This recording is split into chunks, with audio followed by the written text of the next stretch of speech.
రోజు రోజుకి గోల్డ్ రేట్లు పెరుగుతున్నాయి. తాకట్లో ఉన్న బంగారానికి వడ్డీలు పెరుగుతున్నాయని టెన్షన్ పడుతున్నారా? కొమ్మూరి గోల్డ్ వచ్చాక ఆ టెన్షనే పోయింది. కొమ్మూరి గోల్డ్. కపిల్ సాహు అనే ఒక వ్యూహకర్తని జగన్మోహన్ రెడ్డి గారు నియమించుకున్నట్టుగా తెలుస్తోంది. సో మరి ఎవరితను, ఇతను జగన్మోహన్ రెడ్డి గారిని గెలిపించగలరా లేదా అనేది ఒకసారి తెలుసుకునే ప్రయత్నం చేద్దాం. ప్రజెంట్ మనతో పాటు దామం బాలాజీ గారు ఉన్నారు, సీనియర్ జర్నలిస్ట్. వారిని అడిగి తెలుసుకుందాం. నమస్కారం సార్. సార్, కపిల్ సాహు అనే వ్యూహకర్త గతంలో విజయ్ గారికి పనిచేశారు ఆయన. సో అక్కడ గెలుపులో కీలక పాత్ర పోషించారని చెప్తున్నారు. ఇప్పుడు జగన్మోహన్ రెడ్డి గారు ఈయన్ని రంగంలోకి దించారని, తీసుకొచ్చుకున్నారని చెప్పేసి చెప్తున్నారు. మరి ఎవరితను, ఇతని బ్యాక్గ్రౌండ్ ఏంటి, మరి జగన్మోహన్ రెడ్డి గారిని ఇప్పుడు ఈయన గెలిపించగలరా సార్? మనకి 2011 నుంచి పొలిటికల్ స్ట్రాటజిస్టులు రంగంలోకి వచ్చారు. ముఖ్యంగా గుజరాత్లో ప్రశాంత్ కిషోర్ అక్కడ అప్పుడు సీఎంగా పోటీ చేసిన నరేంద్ర మోడీకి పనిచేయడం దగ్గర నుంచి పొలిటికల్ స్ట్రాటజీ అనేది రంగంలోకి వచ్చింది. దాని తర్వాత 2014లో నేషనల్ వైడ్గా చేశాడు. ఆ తర్వాత అనేక ముఖ్యమంత్రుల్ని, దాదాపు 5 ముఖ్యమంత్రులతో ప్రశాంత్ కిషోర్ ఐపాక్ అంటే Indian political action committee. So Indian political action committee IPAC పెట్టి అక్కడ నుంచి మనకి వచ్చాయి. అక్కడ నుంచి అందరూ కూడా దాంట్లో పనిచేసిన వాళ్ళే. మళ్ళీ రిషిరాజ్ కావచ్చు, లేకపోతే రాబిన్ శర్మ కావచ్చు, ఇప్పుడు ఈ కపిల్ సాహు కావచ్చు, వీళ్ళందరూ అక్కడి నుంచి వచ్చిన వాళ్ళే. సో మనకి తెలుసు 2019లో జగన్కి ప్రశాంత్ కిషోర్ స్ట్రాటజిస్ట్గా పనిచేశాడు. 151 సీట్లు ఎవరు ఊహించని స్థాయిలో గెలుపుని సాధించి పెట్టాడు. దాని తర్వాత ప్రశాంత్ కిషోర్కి ఇతనికి మధ్య గ్యాప్ వచ్చి అతను వెళ్ళిపోయాడు. ఈ లోపల ప్రశాంత్ కిషోర్ దాంట్లో పనిచేసిన రిషిరాజ్ సింగ్ని పెట్టుకున్నాడు. తర్వాత అది సరిగా లేక మళ్ళీ లోకల్గా ఆళ్ళ మోహన్ సాయి దత్తా అని ఇంకొక స్ట్రాటజిస్ట్ని కూడా జగన్ పెట్టుకున్నాడు. అయినప్పటికీ 151 నుంచి అప్పుడు ఎట్లాగైతే ఊహించని విజయం వచ్చిందో, ఊహించని పరాజయం కూడా 11 సీట్లకి పడిపోయింది. దాని తర్వాత ప్రశాంత్ కిషోర్ కూడా ఎవరికి పనిచేయలేదు. ఓన్లీ చంద్రబాబుకు మాత్రమే కొన్ని సలహాలు ఇవ్వడానికి కొన్ని కోట్లు తీసుకొని సలహాలు ఇచ్చిపోయాడు. అది కూడా ల్యాండ్ టైటిలింగ్ యాక్ట్ మీదనే ఫోకస్ చేయమని. అంటే లాస్ ఆఫ్ అవర్షన్ అని బిహేవియరల్ ఎకనామిక్స్లో కాన్సెప్ట్ ఉంటుంది. ఎప్పుడైనా మనకు ఆదాయం వచ్చేదానికంటే కూడా మన దగ్గర నుంచి డబ్బులు పోతాయంటే ఎక్కువ భయం ఉంటుంది. ఆదాయం వచ్చినప్పుడు కలిగే ఆనందం కంటే మన దగ్గర ఉన్నది పోయేటప్పుడు కలిగే బాధ ఎక్కువ ఉంటుంది. అది బిహేవియరల్ ఎకనామిక్స్ చెప్తుంది. అందుకని దాని లాస్ ఆఫ్ అవర్షన్ అంటారు. ఆ టెక్నిక్ని చంద్రబాబుకి చెప్పించి మీ ల్యాండ్స్ లాక్కుంటాడు జగన్ వస్తే ల్యాండ్ టైటిలింగ్ యాక్ట్ ద్వారా అని ఒక అబద్ధపు ప్రచారాన్ని విస్తృతంగా జనంలోకి తీసుకోమని సలహా ఇచ్చాడు. అదే ఎలక్షన్ల ముందు దాన్ని తీసుకెళ్లారు. అది వర్కౌట్ అయిందని అంటారు. సో అది పక్కన పెడితే ఇప్పుడు ఈ కపిల్ సాహు, ఇతని బ్యాక్గ్రౌండ్ ఏంటి, ఇతను ఎక్కడెక్కడ పనిచేశాడు, ఇతను ఇప్పుడు జగన్కి కొత్త వ్యూహకర్తగా ఆల్రెడీ నియమించేశారు. ఆల్రెడీ చెన్నై నుంచి, బెంగళూరు నుంచి వర్క్ కూడా మొదలుపెట్టారు. త్వరలోనే విజయవాడలో కూడా ఆఫీస్ ఓపెన్ చేయబోతున్నారని వార్తలు వస్తున్నాయి. అసలు ఎవరి కపిల్ సాహు, ఇతని బ్యాక్గ్రౌండ్ ఏంటి, ఇతను జగన్కి ఎంతవరకు ఉపయోగపడగలడు, ఈ విషయాల గురించి మనం మాట్లాడుకుందాం. సో ఈ కపిల్ సాహుకి అరౌండ్ 30+ అంటే 32-33 ఏజ్ ఉంది. ఇతనికి 10 ఏళ్ల అనుభవం ఉంది దీంట్లో, ఈ పొలిటికల్ స్ట్రాటజీలో. దాదాపు ఇతను 9 రాష్ట్రాల్లో పనిచేస్తాడు. ఆల్రెడీ 9 రాష్ట్రాల్లో ఒక 2 సీఎంలతో పనిచేశాడు, ఒక డిప్యూటీ సీఎంతో కూడా ఈయన పనిచేశాడు. ఇతని బ్యాక్గ్రౌండ్ వచ్చి భోపాల్లో, మధ్యప్రదేశ్ భోపాల్ నేటివ్. ఇతను అక్కడ NLIU అంటే నేషనల్ లా ఇన్స్టిట్యూట్ యూనివర్సిటీలో లా చదువుకున్నాడు. దాని తర్వాత డేటా అనాలిటిక్స్లకి వెళ్ళి ఐపాక్లో జాయిన్ అయ్యాడు. ప్రధానంగా ఇతను బలం ఏంటంటే క్యాంపెయిన్లు ఎలా చేయాలి, తర్వాత నెరేటివ్ ఇంజనీరింగ్. అంటే నెరేటివ్ అంటే ఇందాక చెప్పాను కదా, ల్యాండ్ టైటిలింగ్ ద్వారా జగన్ లాక్కుంటాడని. నిజానికి ల్యాండ్ టైటిలింగ్ తెచ్చింది జగన్ కాదు, అది నేషనల్ కేంద్రం ఉంది. అవన్నీ దాచిపెట్టి ఏది చెప్పాలి అంటే, ఏ నెరేటివ్ని జనాలకి, ఏ కథ చెప్పాలి, ఏ స్టోరీని ఎలా తీసుకెళ్ళాలి, దీన్ని నెరేటివ్ ఇంజనీరింగ్ అంటారు. ఈ నెరేటివ్ ఇంజనీరింగ్లో కూడా ఈ అబ్బాయి కపిల్ సాహు బాగా ఎక్స్పర్ట్. అలాగే data and ground management, data తీసుకొని దాన్ని గ్రౌండ్ లెవెల్లోకి ఎలా తీసుకెళ్ళాలి, అట్లాగే లాస్ట్ మైల్ మొబిలైజేషన్ అంటే చివరిలో మొబిలైజేషన్ ఎలా ఉండాలి, ఈ విషయాల్లో ఇతను ఎక్స్పర్ట్ అని చెప్తున్నారు. ఇతను గతంలో 2019లో సిక్కింలో పనిచేశాడు.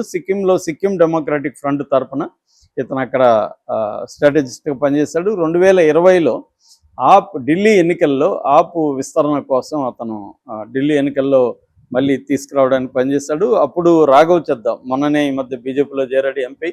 ఆప్ నుంచి. ఆయనకి ఈయన పర్సనల్గా పనిచేశాడు. దాని తర్వాత కర్ణాటక డిప్యూటీ సీఎం సిఎన్ అశ్వత్థనారాయణ, ఆయనకి పర్సనల్గా స్ట్రాటజిస్ట్గా పనిచేశాడు. తర్వాత ఉత్తరప్రదేశ్లో ఆపు ఎక్స్పాండ్ అవ్వడానికి కూడా ఈయన పనిచేశాడు. కర్ణాటకలో కూడా కాంగ్రెస్ కోసం కూడా అశ్వత్థనారాయణ కాకుండా జనరల్గా కాంగ్రెస్ పార్టీకి కూడా ఈయన పనిచేశాడు. ఇలాగా గత 10 ఏళ్ళుగా ఇతనికి ఎక్స్పీరియన్స్ ఉంది. అయితే ఇతను అతిపెద్ద విజయం వచ్చి తమిళనాడు. ఎందుకంటే విజయ్ ఫస్ట్ టైము రాజకీయాల్లో ఆయనకు అనుభవం ఏం లేదు. పార్టీ ఇటు రాజకీయాల్లో కానీ అడ్మినిస్ట్రేషన్లో కానీ ఎటువంటి అనుభవం లేదు. ఆయనకి ఫ్యాన్స్ ఉన్నారు తప్ప పొలిటికల్ క్యాడర్ కూడా లేరు. అట్లాంటిది ఆయన 7% కూడా రాదని దాదాపు అన్ని ప్రీ పోలు ఎగ్జిట్ పోల్స్ అన్నీ కూడా చెప్పాయి. ఈయనకి అసలు అధికారం కాదు కదా, 7% కూడా ఉండదు, ఏదో ఒక 10 సీట్లు వస్తే ఎక్కువ అన్నట్టుగా మాట్లాడారు.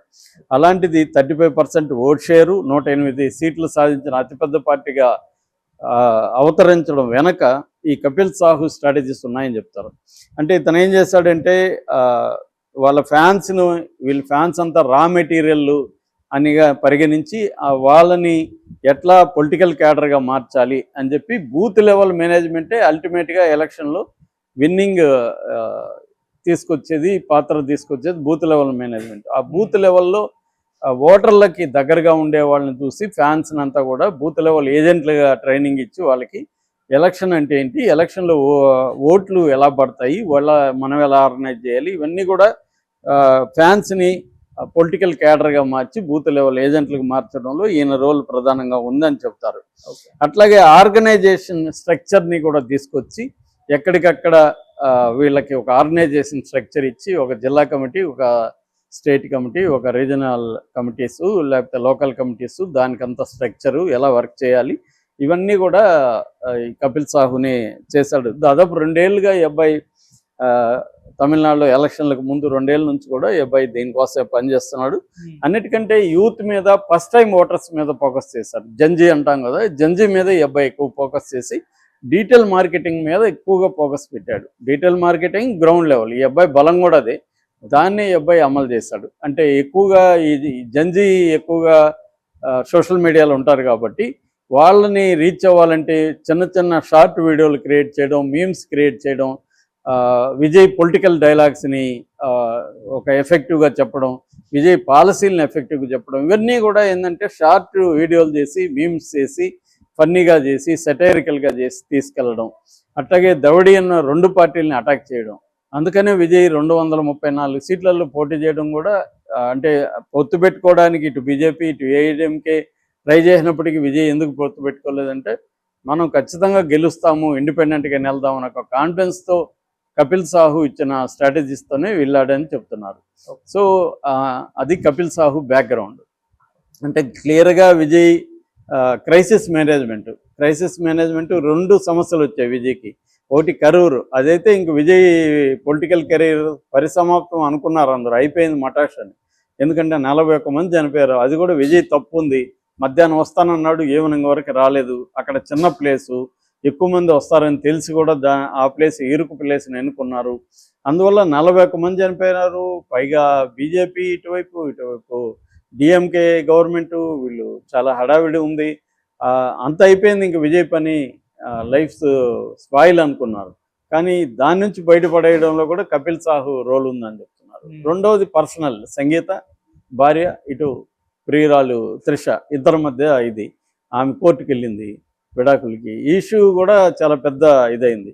దీన్ని ఈ రెండింటిని డీల్ చేసి, ఈ రెండింటిని ఎలా ప్యాకేజింగ్ చేయాలి, దీనికి మనం ఎలా రెస్పాండ్ అవ్వాలి, ఇవన్నీ కూడా స్ట్రాటజీస్ వేసింది కపిల్ సాహునే అని చెప్తున్నారు. సో అలాగా కపిల్ సాహు విజయంలో చాలా కీలక పాత్ర పోషించాడు. ఇప్పుడు జగన్ కూడా చూస్తున్నాడు. ఎందుకంటే ఇప్పుడు రాబిన్ శర్మ ఆల్రెడీ తెలుగుదేశంలో పనిచేశాడు, రిషిరాజ్ ఏమో పనికి రాకుండా పోయాడు, ప్రశాంత్ కిషోర్ టీంలో ఎవరు ఇంకా యాక్టివ్గా లేరు.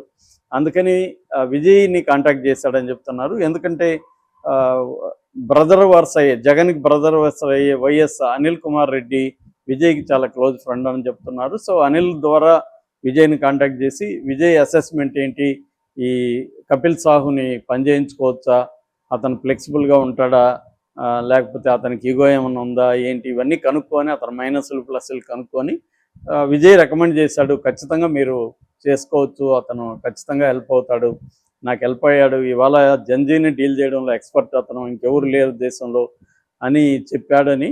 సో ఆల్రెడీ ఓకే చేస్తారని, అనేక మీటింగులు జగన్తో బెంగళూరులో అయ్యాయని, చెన్నైలో కూడా ఆఫీసు, బెంగళూరులో ఒక ఆఫీసు ఓపెన్ అయిపోయింది, విజయవాడలో కూడా ఓపెన్ చేయబోతున్నారు అంటున్నారు.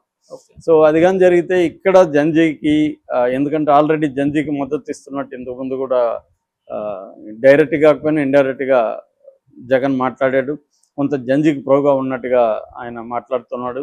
సో ఆల్రెడీ ప్రభుత్వ వ్యతిరేకత కొంత ఉంది. ఈ మధ్యకాలంలో జగన్కి ఎక్కడ పోయినా విపరీతంగా జనం వస్తున్నారు. సో అందుకని పర్ఫెక్ట్ స్ట్రాటజీ కానీ ప్లాన్ చేసుకుంటే మనం వెళ్ళొచ్చు. అట్లాగే జగన్కి మైనస్లు కూడా ఉన్నాయి. ఎందుకంటే ఈ ప్రభుత్వం చాలా తీవ్రంగా వైసీపీ మీద విరుచుకుపడుతుంది, చాలామంది మీద కేసులు, అరెస్టులు. ఆల్రెడీ జగన్కి సంబంధించి కార్యకర్తలు అసంతృప్తితో ఉన్నారు, నాయకులు కూడా అసంతృప్తితో ఉన్నారు, రెడ్డి సామాజిక వర్గం అసంతృప్తితో ఉంది. ఇక్కడ ఏంటంటే తమిళనాడులో కాకుండా ఇక్కడ కుల రాజకీయాలు బలంగా ఉంటాయి. రెండోది, తమిళనాడులో రెండుగా ద్రవిడియన్ పార్టీలు చీలిపోయినాయి, ఇక్కడ ముగ్గురు యునైట్గా ఉన్నారు. సో ఇటువంటి మైనస్ పాయింట్లు జగన్కి చాలా ఉన్నాయి.